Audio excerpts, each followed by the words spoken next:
దేవుని నామానికి వందనాలండి.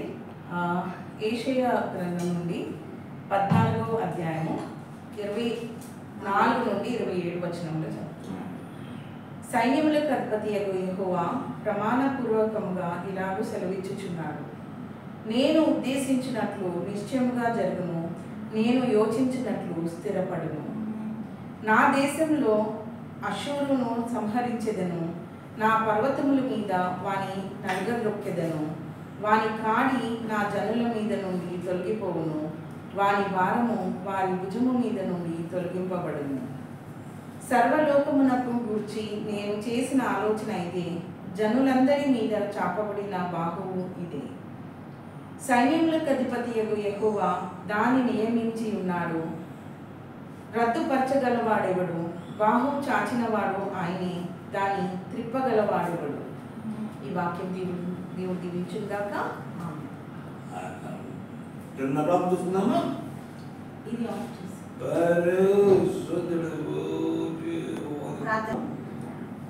ప్రభు చెప్తున్నమాట. నేను ఉద్దేశించినట్లు నిత్యంగా చేయను, నేను యోచించినట్లు దేవుడి పరిస్థితులే తప్ప మనుషులు ఎంతో మంది మానవ ఉదయంలో సాంప్రదాయం ప్రకారము ఈ నేను ఉదయంలో అనేక వచ్చినప్పుడు అదేతరము అన్ని సాంప్రదాయ ప్రకారము దీని ప్రకారము మనుషుల చిత్త ప్రకారము కాదు, దేవుడి ఉద్దేశించిన ప్రకారమే చూస్తుంది. అందుకనే దేవుడు ఉద్దేశించే పాటు కూడా దేవుడు ఉద్దేశించే అంటుంది. ఎందుకంటే అది దుష్టమే ప్రియోజనం చెప్పాడు. తప్పనంటే ఆయన ఆజ్ఞ తప్పను. అందుకుందా తప్పాడు ఎక్కడికి కొడుతుంది అంటే మధ్యలో పెట్టే అయినా మధ్యన మధ్య పెట్ట చెప్పడం మధ్య అంటే ఎక్కడో కొడుతుంది చెప్తారా. దాని యొక్క మనకే నిర్దేశించేవాడు దేవుడే కానీ ఈ అర్థవేత్తలే కానీ ఈ రోగాలు కాదు. దేవుడు ఎక్కడ కొట్టమంటాడు కొట్టాడు.